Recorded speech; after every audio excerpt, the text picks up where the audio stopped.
Estamos a las puertas de otro 1 de mayo. Unos días antes, apenas 8, vamos a conocer los datos de la encuesta de población activa de este trimestre. Bueno, si nos dejamos llevar por la corriente de optimismo político-económica, España estaría ya casi con la crisis superada. Es cierto que hemos dejado atrás la recesión, pero la crisis está muy lejos todavía de quedar detrás, ¿no? Y lo he dicho en algunas ocasiones, España no saldrá de la crisis hasta que no salga la gente, es decir, hasta que la gente no recupere los estándares de vida que tenía de calidad antes del inicio de la misma, y para esto queda un largo recorrido. Por esto nosotros nos hemos empeñado en este periodo, que es un periodo más de actividad política, con una gran movilización política, con 4 citas electorales, una ya superada, la de Andalucía, y 3 a la vista, en situar básicamente 2 ejes de trabajo. Por una parte, la negociación colectiva. Sé que lo que más destaca son los salarios, pero nosotros le damos una particular importancia al empleo, el empleo en la negociación colectiva. Hay una degradación creciente del empleo en nuestro país como consecuencia de una salida débil de la crisis, una creación muy débil de empleo y la devaluación que ha acelerado la reforma laboral última, ya la primera, que motivaron las 2 de las últimas huelgas generales en España. Hoy la pobreza laboral no es la excepción de una situación en la que crecen las desigualdades. Por esto, en la negociación salarial, una negociación compleja, es la primera vez que la hacemos con un cuadro de deflación, se diga lo que se diga, desde julio del año pasado con inflación negativa, es una situación que nunca habíamos tenido en España. Y nuestro objetivo es que los salarios tomen protagonismo. La gente empieza a recuperar parte del poder adquisitivo perdido y una mayor participación de los salarios en la economía, en el funcionamiento de la economía, dinamicen o ayude a dinamizar el sector interior, que es clave para la generación de empleo en nuestro país y empleo de calidad. Por esto tenemos las dificultades que estamos teniendo en la negociación con las organizaciones empresariales. El segundo objetivo tiene que ver con el crecimiento de la pobreza en nuestro país y la exclusión.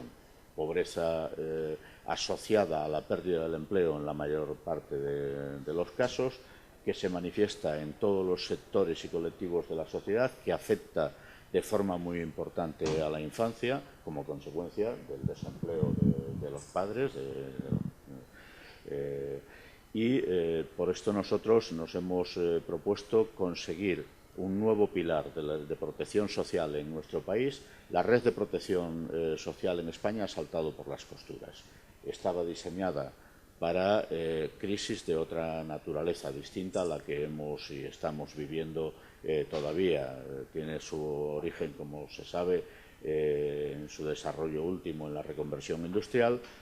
No estaba preparada para atender un paro de tan larga duración como el que aqueja a la sociedad española, y por esto nos proponemos con la Unión General de Trabajadores impulsar una iniciativa fuerte en el sentido de crear una renta mínima de inserción en España que dé cobertura a esos casi 1.800.000 hogares donde o no hay ingresos o estos están por debajo de los umbrales de la pobreza. Este sería, en mi opinión, un objetivo capital a nivel social en nuestro país que permita aliviar la situación extrema en la que viven, como decía, muchísimas familias, casi 2 millones de familias, donde están agrupados 6 millones de personas, ¿no? Y de esto hablaremos a lo largo del día de hoy en la Asamblea y, bueno, y a partir de aquí a disposición. He leído alguna información periodística hoy que creo que refleja bastante bien lo que pasó en la mesa. Se nota que fue alguien de los que estuvimos allí quien habló, ¿no? Había una situación de bloqueo y yo creo que lo que hemos hecho es desbloquear la situación. sabiendo que todos los tiempos están agotados, nos hemos propuesto de aquí a la semana que viene, que tenemos una nueva reunión, explorar las últimas posiciones, o creo, si no las penúltimas, de cada una de las partes. Ha habido un cierto movimiento de aproximación en las propuestas empresariales que a mí me gustaría ver por escrito, porque han sido muchas las veces ya en las que se produjeron movimientos verbales de aproximación que después no terminaron por concretarse. ¿Dónde están las dificultades? Pues están en el crecimiento salarial inicial para los años 2015 y 2016, en la cláusula de garantía, aunque aquí creo que ha habido una mayor aproximación que en otras ocasiones, y en la ultraactividad de los convenios.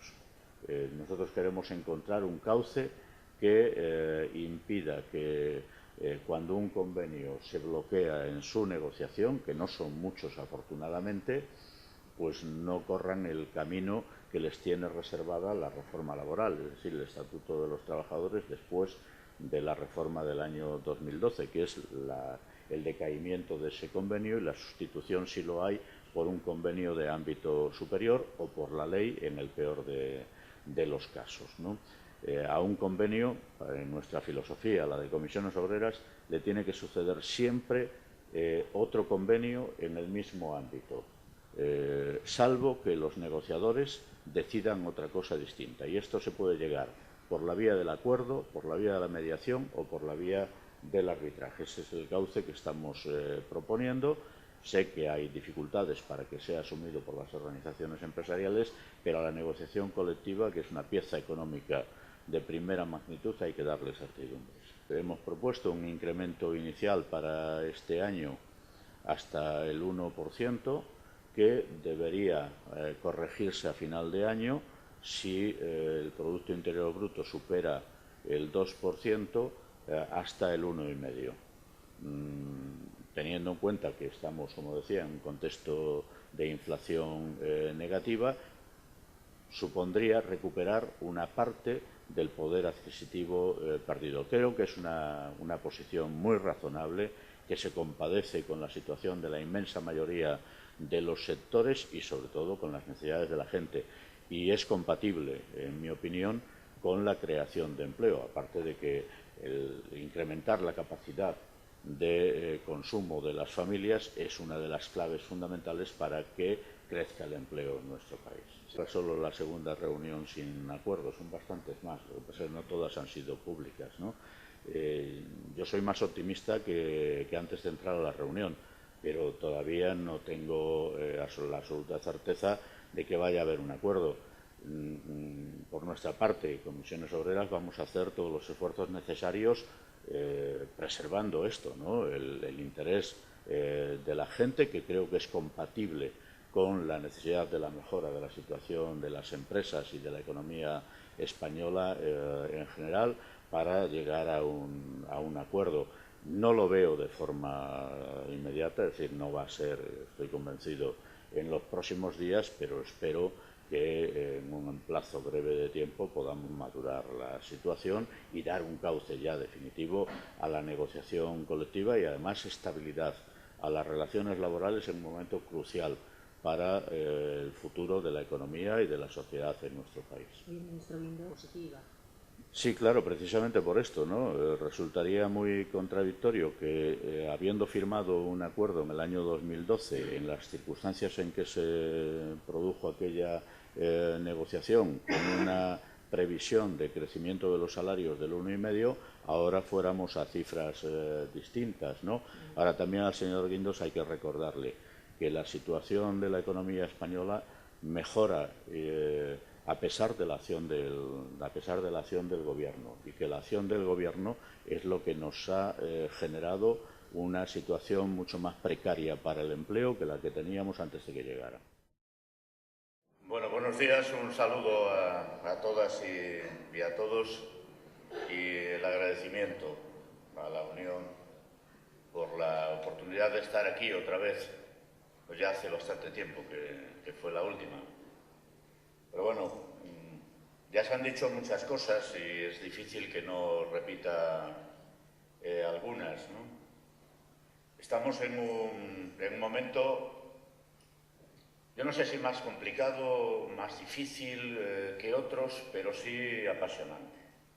A pesar de todo, a pesar de toda la que está cayendo.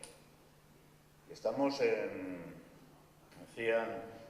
lo hemos visto a través del vídeo, en la conmemoración de los 50 años. Bueno, fue el año pasado, lo hemos trasladado a este año prácticamente en toda España. Hace poco estaba con el sindicato ferroviario, luego con el Metal de Madrid, antes había estado aquí en Barcelona, en la exposición y demás.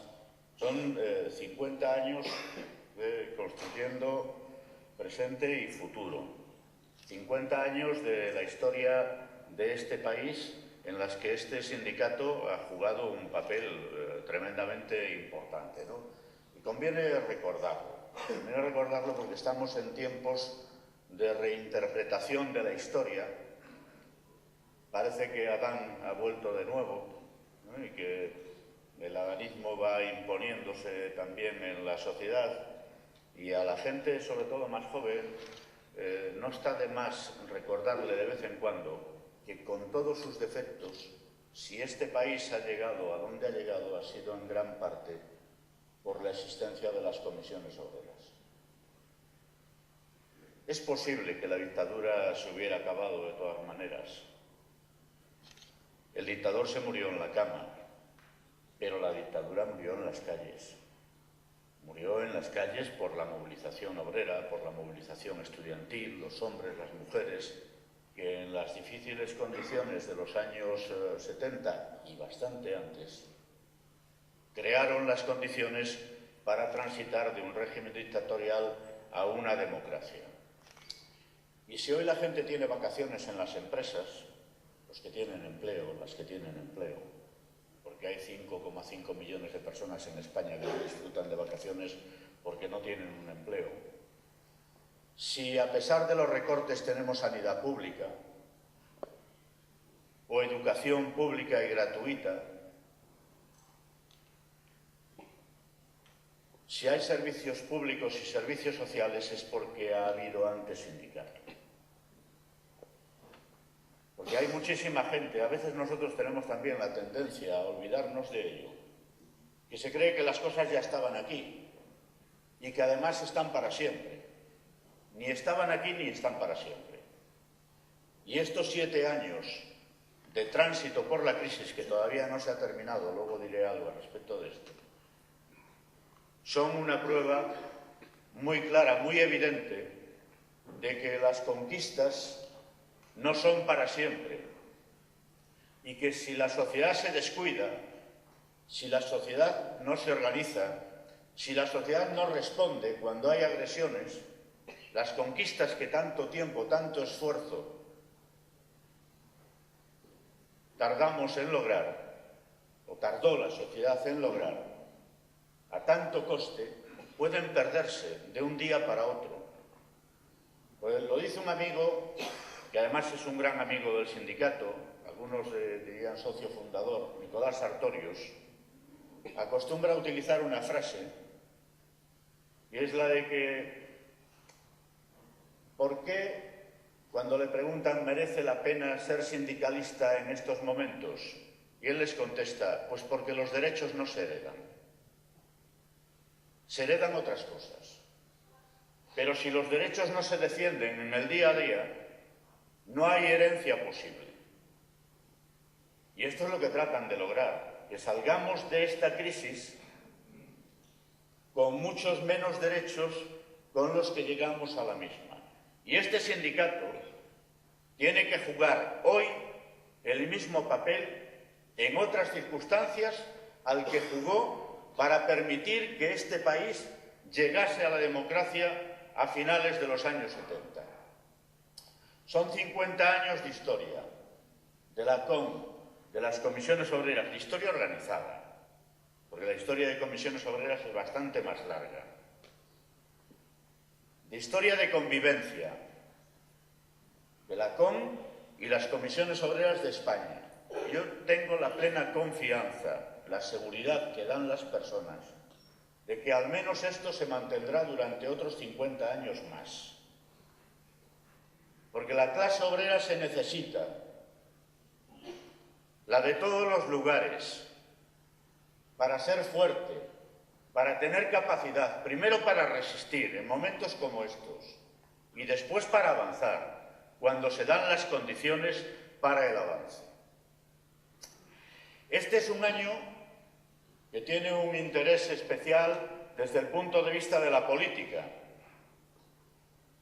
Y hay mucha gente, incluso dentro del sindicato, que dice, bueno, lo que no hemos podido resolver a lo largo de estos años, nos lo va a resolver la política. Ojalá cambie la situación política del país. Está cambiando. Parece inevitable que este país avance hacia una transformación de cierta entidad del mapa político.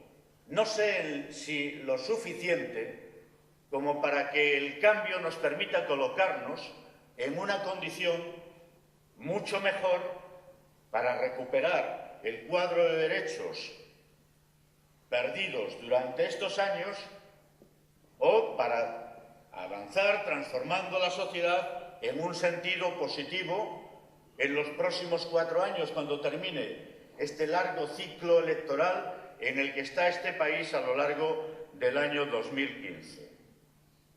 Bueno, la primera evidencia son las elecciones en Andalucía. Victoria del Partido Socialista, pero incapacidad a día de hoy para formar gobierno. Yo no sé si esa situación es extrapolable al conjunto de España. Veremos qué pasa el día 24 de mayo, las elecciones municipales y las elecciones autonómicas. En el resto de las comunidades autónomas, salvo Euskadi, Cataluña, que además tiene una cita inmediatamente después. Si se confirma, parece que sí, la convocatoria de las elecciones autonómicas para el día 27 de septiembre. E inmediatamente después las elecciones generales. Las últimas encuestas, ¿qué apuntan?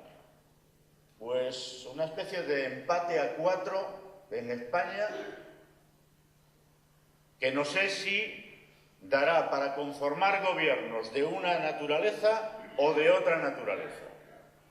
Pues sabéis que la irrupción de Ciudadanos opera a modo de cortafuego para la sangría de votos de la derecha, del Partido Popular, y evitar el trasvase directo hacia otros lugares, de otra naturaleza.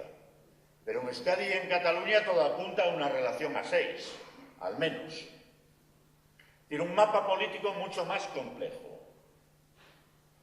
Y el sindicato no puede fiar toda la solución de los problemas que la crisis ha generado a que de la conformación del nuevo mapa político salga un escenario más amable para los intereses de la ciudadanía y los intereses de la clase obrera de este país.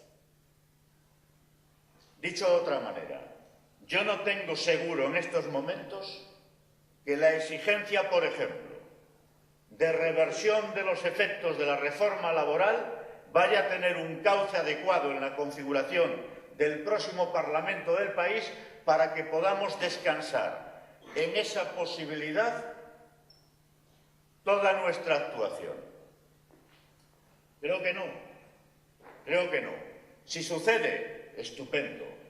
Entre otras cosas, creo que el sindicato, en esta fase preelectoral tan larga, tiene que establecer un cuadro de prioridades y trasladarlas al ámbito de lo político, es decir, a los partidos políticos, para que las incorporen a sus programas electorales. Por ejemplo, en relación con el Estatuto de los Trabajadores. Despido, contratación, negociación colectiva, en fin, todas estas cosas que son el día a día de la actuación de los sindicatos. Ley de dependencia. Se ha paralizado.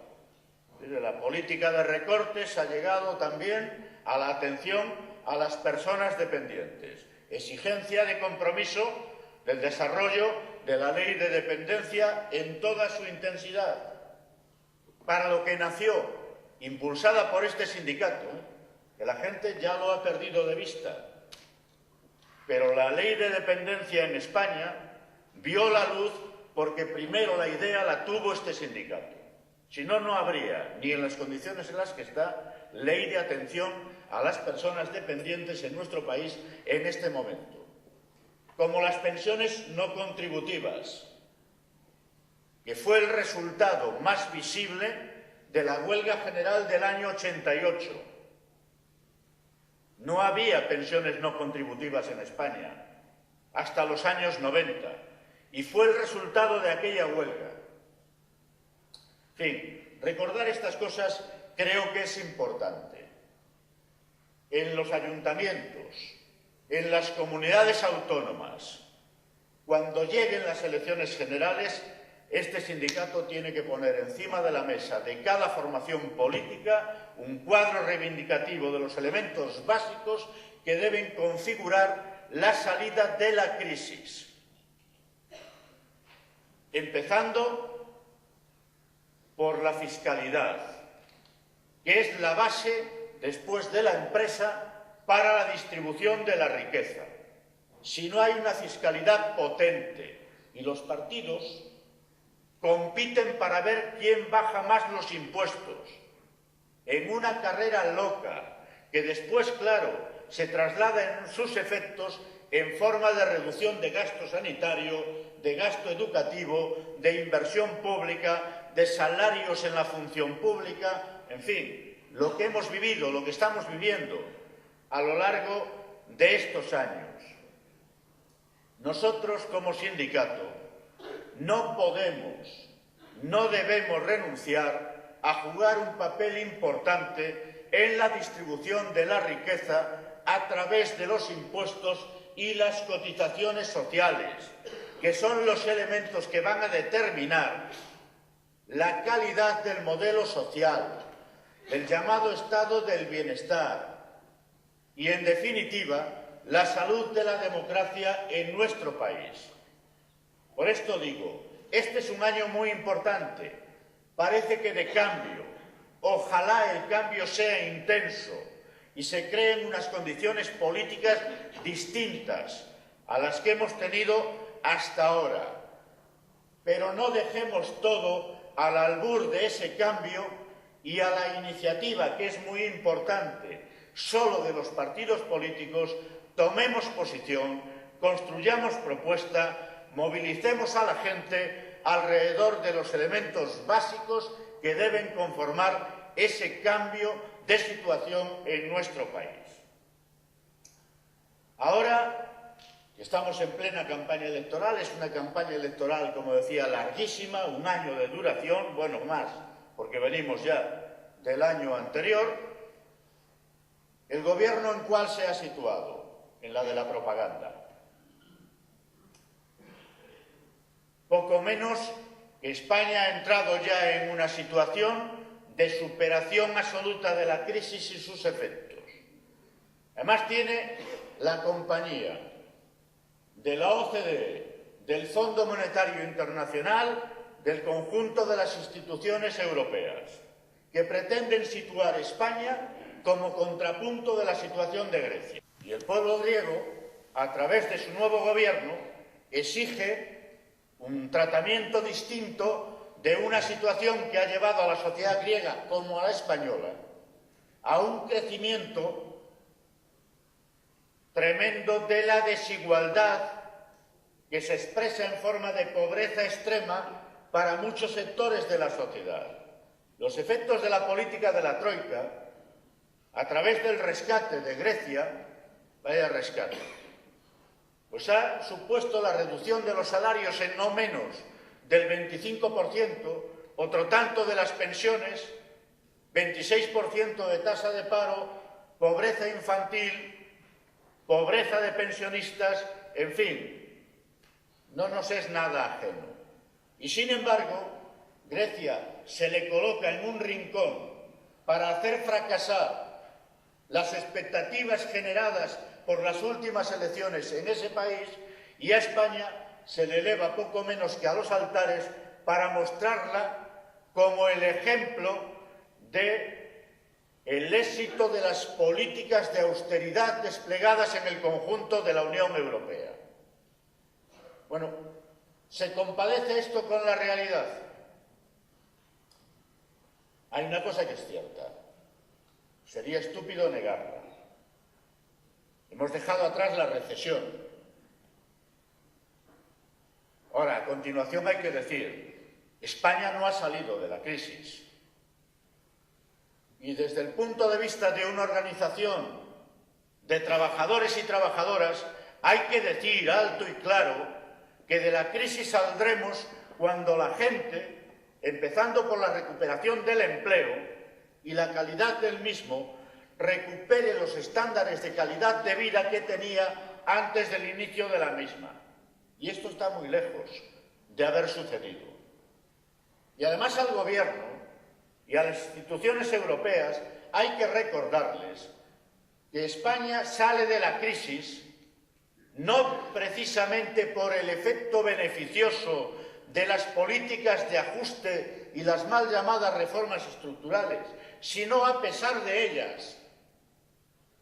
Y a esas políticas se debe que hayamos vivido en 7 años dos recesiones, la de 2009 y la de 2011, que haya habido, por lo tanto, una recaída, que la intensidad de la caída de la actividad económica haya sido tan fuerte y que la duración de la crisis esté resultando tan larga.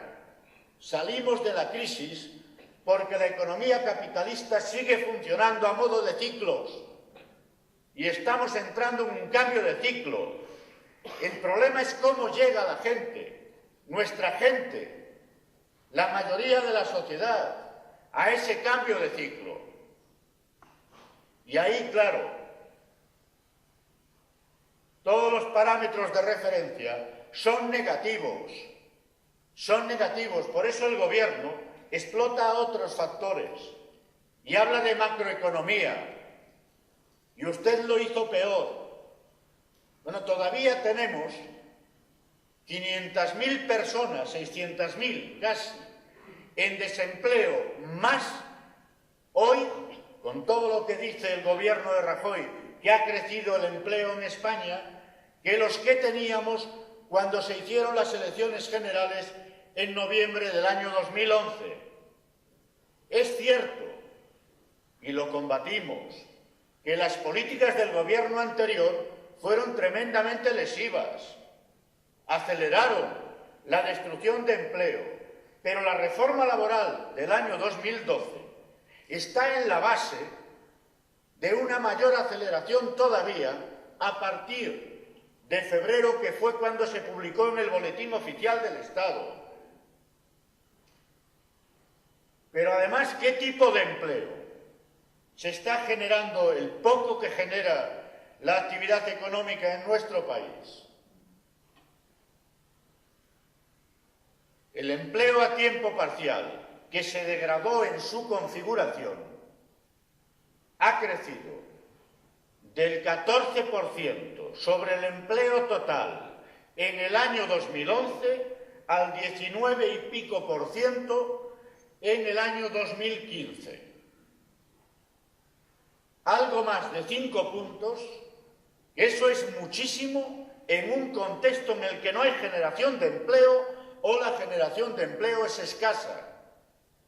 Empleo a tiempo parcial, forzado, porque la gente no encuentra un empleo a tiempo completo. No hay un pacto de reducción de la jornada de trabajo en nuestro país. No hay una ley que haya determinado que la jornada se reduce. Se trabajan, incluso en algunos trimestres, comparados con los trimestres del año anterior, menos horas y aparentemente hay más gente trabajando. Es un reparto espúreo del trabajo, en detrimento de las condiciones de vida de la gente que encuentra un empleo. Por eso ya no es tan raro en nuestro país hablar de un fenómeno que creíamos superado con la superación de la dictadura, que es la pobreza laboral. Cada vez hay más personas con empleo, fundamentalmente mujeres y jóvenes, o jóvenes que a su vez son mujeres, que solo consiguen un salario que no da para salir de la pobreza. Quien tiene fortuna encuentra 2 empleos a tiempo parcial o 3 para completar un salario completo. La degradación del empleo en España es evidente. Claro, 5,5 millones de personas en paro, mantenidas durante tanto tiempo, porque el paro de larga duración crece a medida que pasan los meses, tira para abajo de las condiciones de trabajo, de salario, de salud, del conjunto de la gente que tiene empleo o lo encuentra.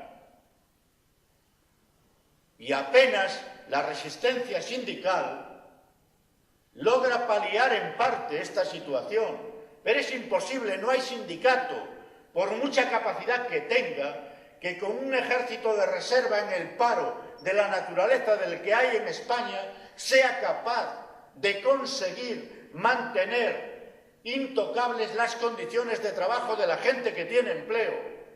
Esto tenemos que saberlo. Por eso, la superación de esta situación es fundamental, es fundamental. No vale con superar el cuadro macroeconómico, que el PIB crezca al 2,5, dicen ahora hasta el 2,8 las organizaciones empresariales, si esto no se traslada a las condiciones de vida de la gente. Y el primer lugar donde tiene que trasladarse es en el ámbito de trabajo, en la administración pública, en el sector privado, en la industria, en los servicios, en la construcción, en el conjunto de los sectores de la economía. Si no, no habrá salida de la crisis. Saldrán las cuentas corrientes de los grandes inversores, saldrán las grandes multinacionales, saldrá globalmente entendido, de forma etérea, el país. Pero ¿de qué sirve esto si no sale la gente de la crisis? Si la gente sigue viviendo en la miseria porque las desigualdades, que es el otro fenómeno que ha crecido de forma exponencial en nuestro país, están plenamente presentes y seguirán vigentes durante un largo periodo de tiempo. Y además la sociedad no tiene mecanismos para dar soluciones a los problemas urgentes que tienen ya millones de personas en nuestro país. Para denunciar primero y para paliar con propuestas alternativas esta situación es para lo que sirve hoy un sindicato en España, para lo que tiene que servir un sindicato en España. Y si no sirve para eso, o el sindicato cambia o la gente cambiará de sindicato. Y esto tengámoslo muy claro. Está en nuestras manos, en las vuestras, en las nuestras, en las de todos y todas quienes componemos esta que sigue siendo la organización de referencia, a pesar de todos los problemas, para la mayoría de la clase obrera de este país. Pero tenemos que intentar que lo sea más, mucho más. Preparar para un escenario real de cambio.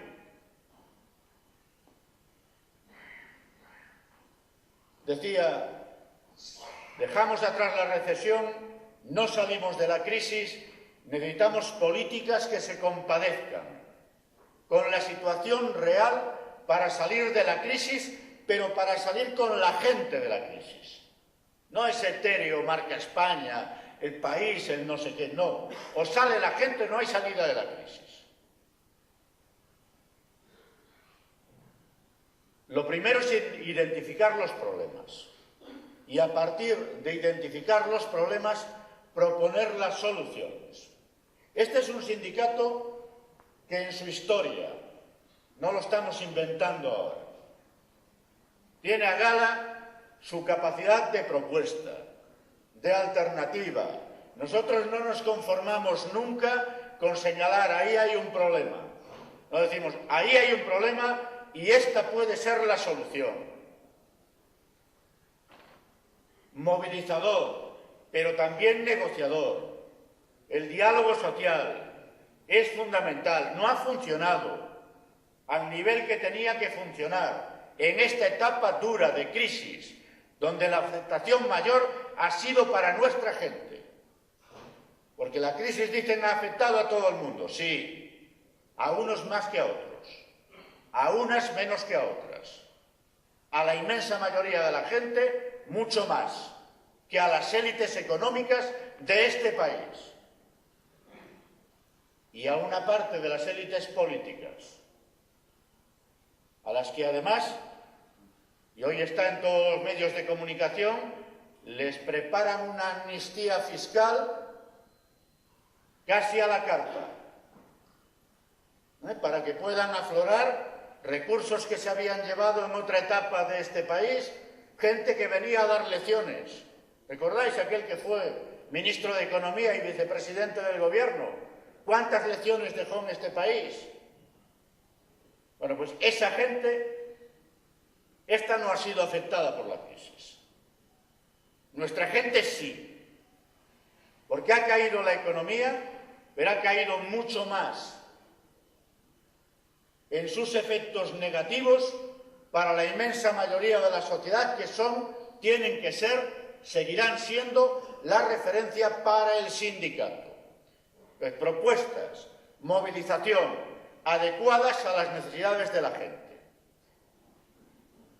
Hay quien nos critica, yo creo que es mejor hablar claro, porque negociamos con la patronal, negociamos con el gobierno. Primero, nosotros no ponemos a la patronal que tenemos, nosotros no ponemos a los gobiernos, lo pone la gente en las urnas, y nosotros no vamos a renunciar a conseguir cambiar la situación de la gente, de nuestra gente, negociando con estos otros, o movilizando contra ellos para negociar cuando sea necesario. Ahora estamos en un proceso de negociación alrededor de la negociación colectiva. Primero, ¿cuál es el objetivo del sindicato? Decía, el empleo se ha degradado, necesitamos más empleo. Dentro de unos días, el día 23 de este mes, va a salir la nueva encuesta de población activa. Primer trimestre del año 2015. Es altamente probable que la encuesta de población activa venga a confirmar cosas que ya sabemos. Que la tasa de paro se haya reducido un poquito, pero no para echar campanas al vuelo. Que hay mucha gente subempleo, que cada vez tenemos menos gente trabajando con contratos estables y a tiempo completo y más gente con contratos temporales o a tiempo incompleto. Ya más del 50% de la gente en España trabaja en esas condiciones, contratos temporales, contratos a tiempo parcial, contratos precarios, es decir, precariedad y jornadas incompletas. Y menos del 50% tiene ya un contrato fijo a tiempo completo. Por eso, entre otras cosas, aparte por el efecto de la devaluación salarial, el peso de las rentas de trabajo en la distribución de la renta nacional ha empeorado, ha caído, y ha caído de forma muy importante. ¿En beneficio de qué? Del excedente empresarial, de las rentas mixtas, que son autónomos, son impuestos, etcétera, etcétera. Tenemos que intentar, y ese es el objetivo de la negociación, recuperar a través del empleo, del crecimiento del empleo de calidad y del crecimiento de los salarios, un mayor protagonismo de las rentas del trabajo. Por la gente, porque la gente tiene que empezar a notar los elementos de cambio de la situación económica, a ser compensada por los efectos de una devaluación salarial que ha ido demasiado lejos en España. Porque los salarios hoy no son el factor que determina en negativo la competitividad ni de la economía española ni de las empresas. Y por el contrario, los salarios tienen que tomar un mayor protagonismo para el impulso de la actividad económica. Y el salario crece si crece el empleo y si crecen los salarios nominales, los salarios pactados. Lo mismo sucede con las pensiones y con las prestaciones por desempleo. Hay que recomponer las rentas familiares en nuestro país. Y las rentas de las familias, muy mayoritariamente en España, son ingresos salariales o ingresos de procedencia laboral, pensiones y prestaciones por desempleo. Ese es el cuadro general de ingresos de la inmensa mayoría de la gente. Por esto los convenios colectivos, a partir de este año, tienen que empezar a mejorar las rentas de los trabajadores y las trabajadoras. No sería asumible, por la gente tampoco. En algunos sectores tendrán que hacerse cruces todavía. Hace muy poquitos días, apenas horas, en la construcción, llegaban a un preacuerdo de incremento salarial del 0,6. Yo sé que esto es muy poco. También sé que el sector de la construcción es el que más empleo ha destruido, el que va a tardar probablemente más en recuperarse y recomponer la relación de fuerzas que permita al sindicato disputar en otras condiciones el salario, las condiciones de trabajo, etc. Pero como norma general, nosotros tenemos que plantear que los salarios crezcan. Es una negociación difícil. Es la primera vez en España, y yo ya tengo unos pocos años, que negociamos con inflación negativa. 0,8 este mes, pero venimos con inflación negativa desde julio del año pasado. Salvo Italia el año pasado, yo no conozco ningún país de la Unión Europea que se haya encontrado con un escenario de negociación de estas características.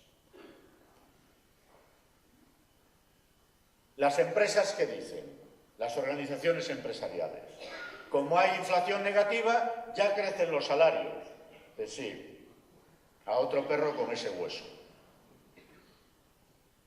Porque la cesta de la inflación, la cesta del IPC, la integran muchos elementos que no forman parte de la cesta de consumo de la mayoría de las familias de este país.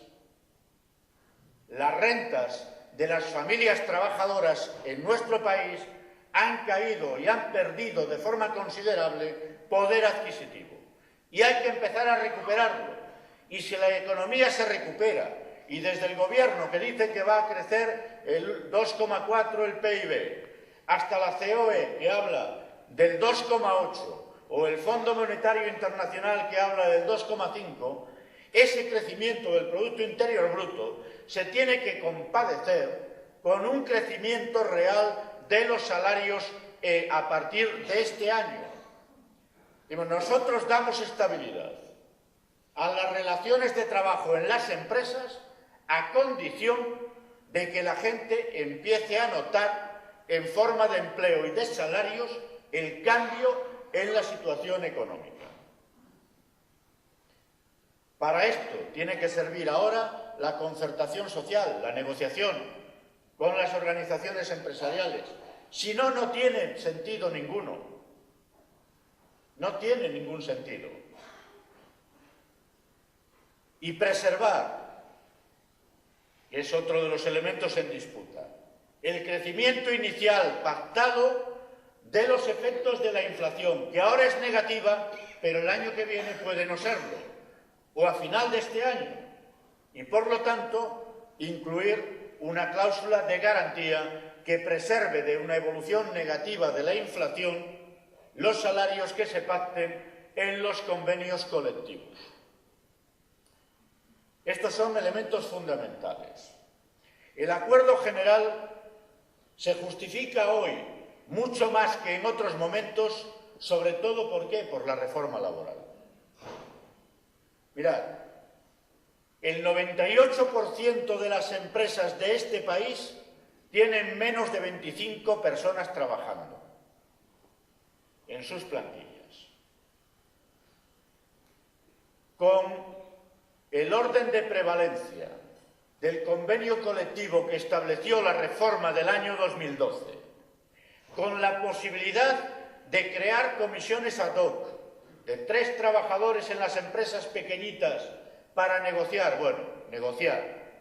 con el empresario, independientemente de lo que diga el convenio sectorial, un convenio para la empresa, o hacemos acuerdos de carácter general que den cobertura a esa gente donde no está el sindicato, que tiene que llegar y tiene que hacerlo a través del convenio colectivo, o condenaremos a una relación muy desigual y a un empeoramiento todavía mayor de las condiciones de trabajo a la gente, hombres y mujeres que por millones trabajan en ese tipo de empresas.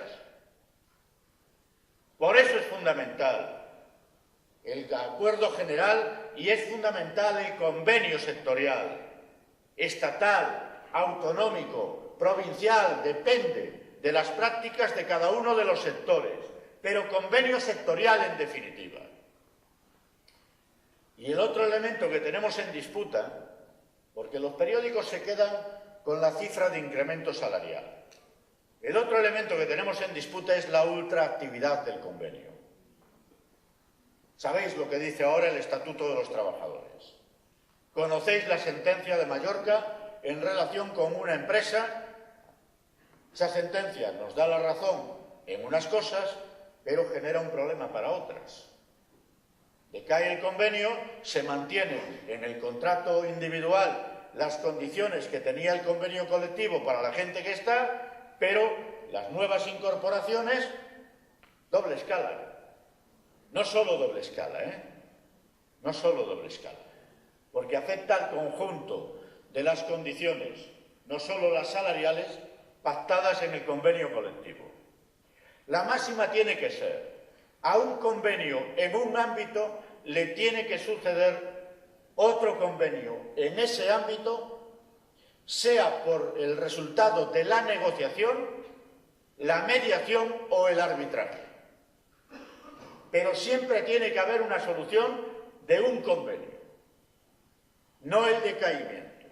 Bueno, pues lo que estamos proponiendo es buscar un mecanismo que primero garantice preservar las condiciones del convenio que ha vencido su vigencia y después buscar la fórmula para llegar a otro convenio colectivo a partir de la negociación entre las partes.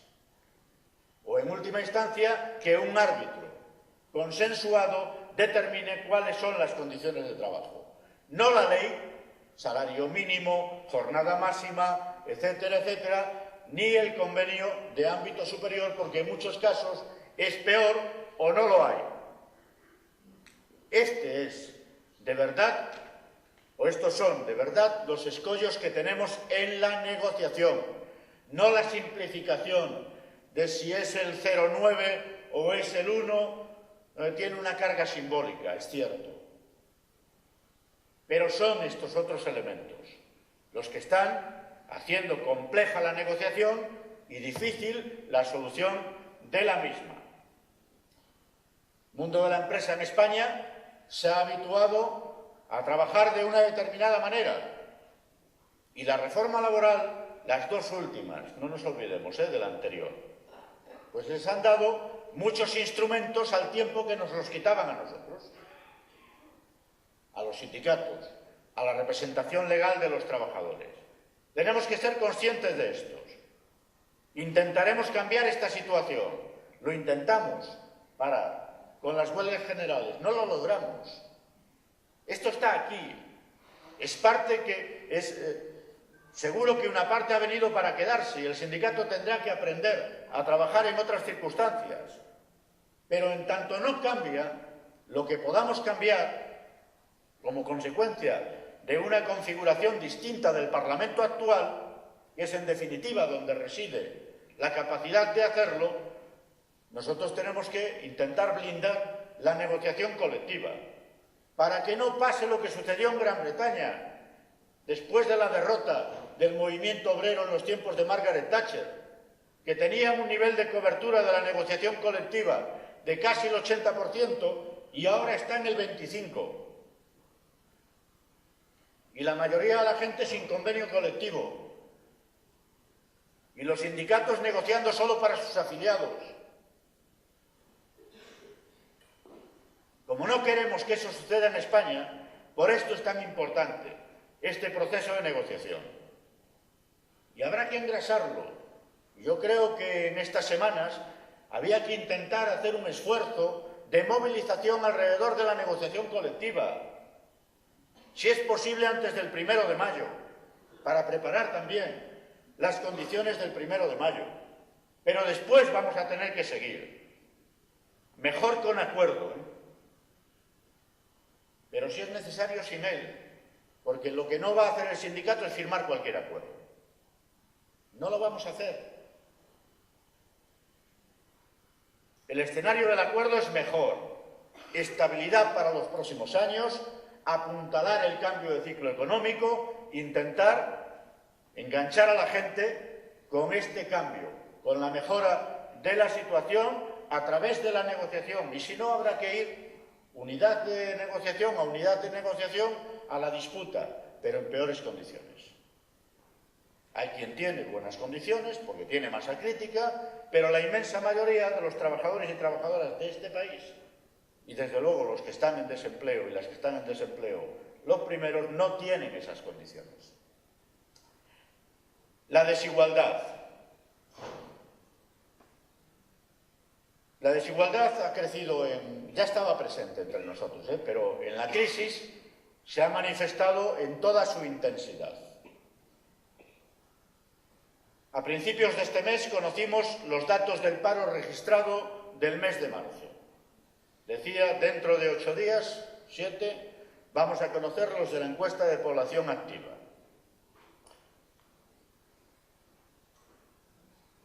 $5,5 millones, dice la EPA, en desempleo, 4,5, 4,4 de paro registrado.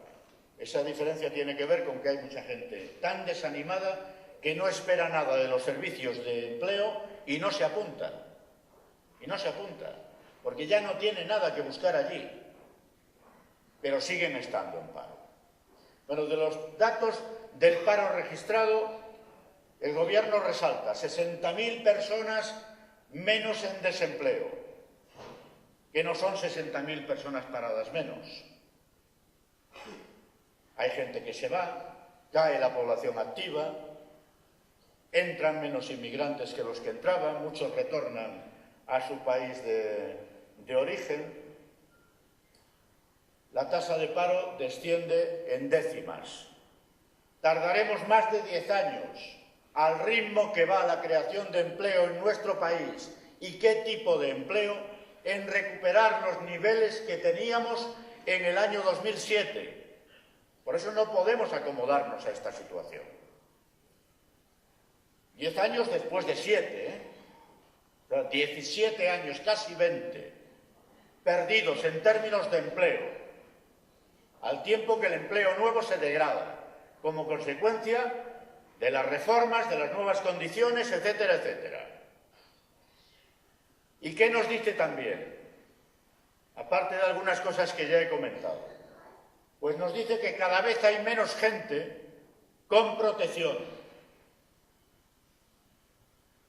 Prestaciones por desempleo contributivas ya son menos que las asistenciales, menos gente con asistenciales. Pues claro, cuando se completa todo el ciclo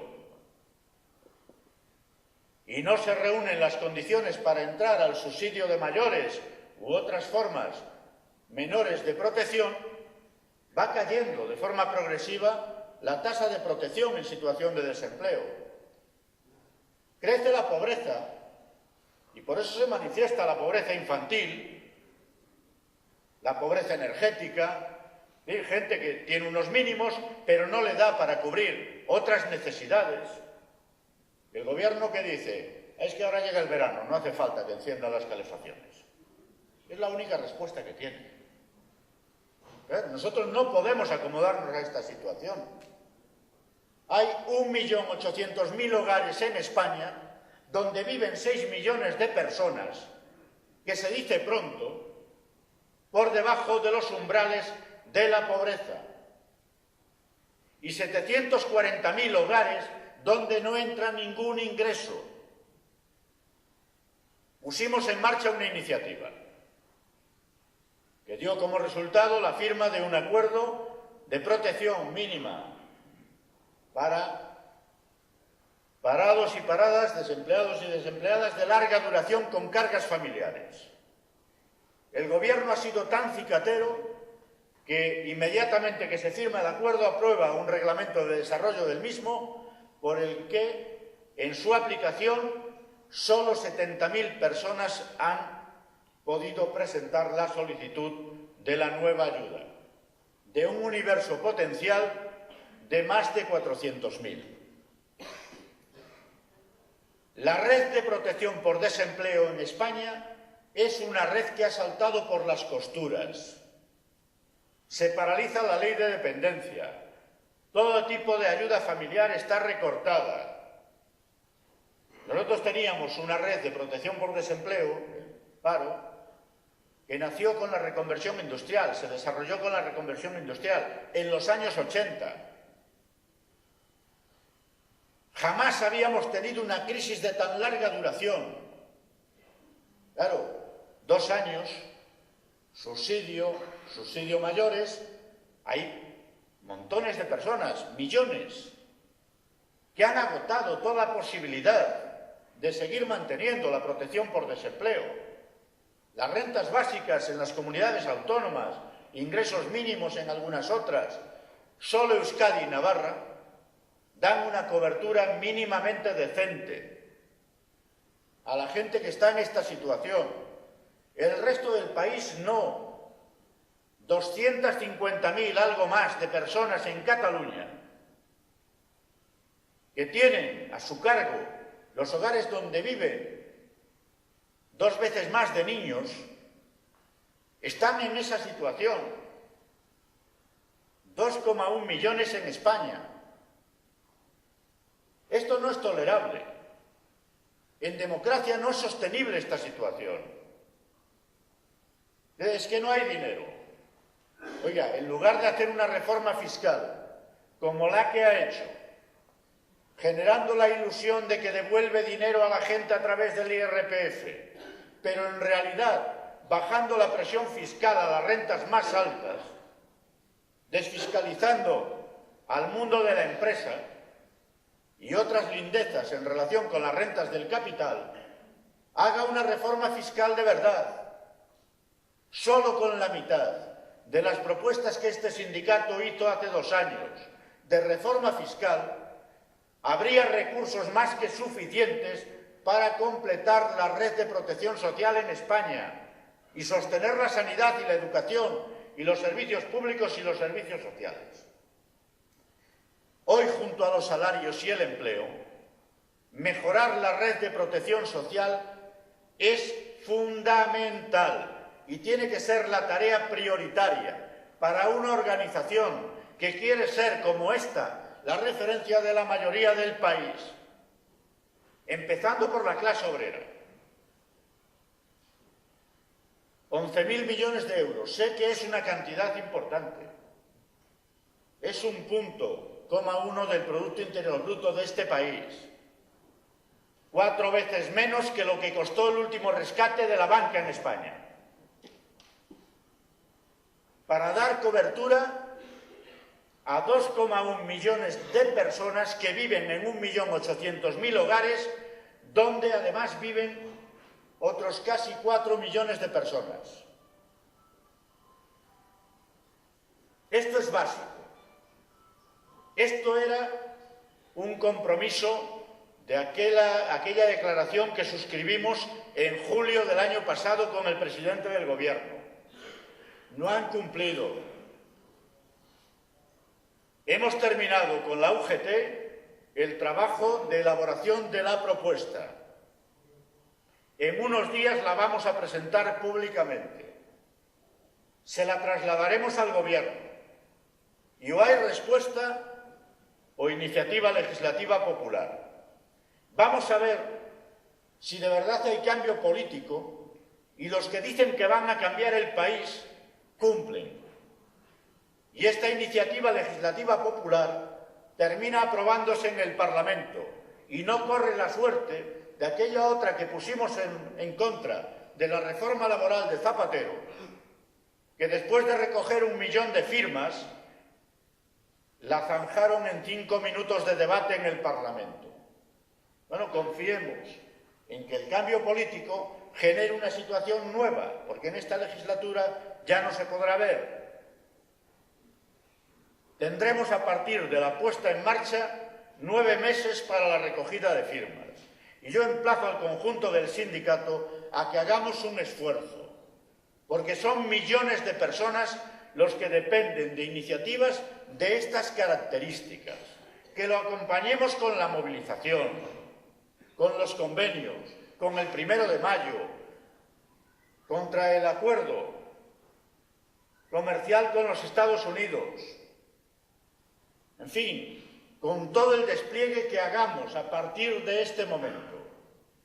Salarios, empleo, condiciones de trabajo, lucha contra la pobreza. La pobreza, mayoritariamente en este país, tiene origen laboral, de ausencia de trabajo.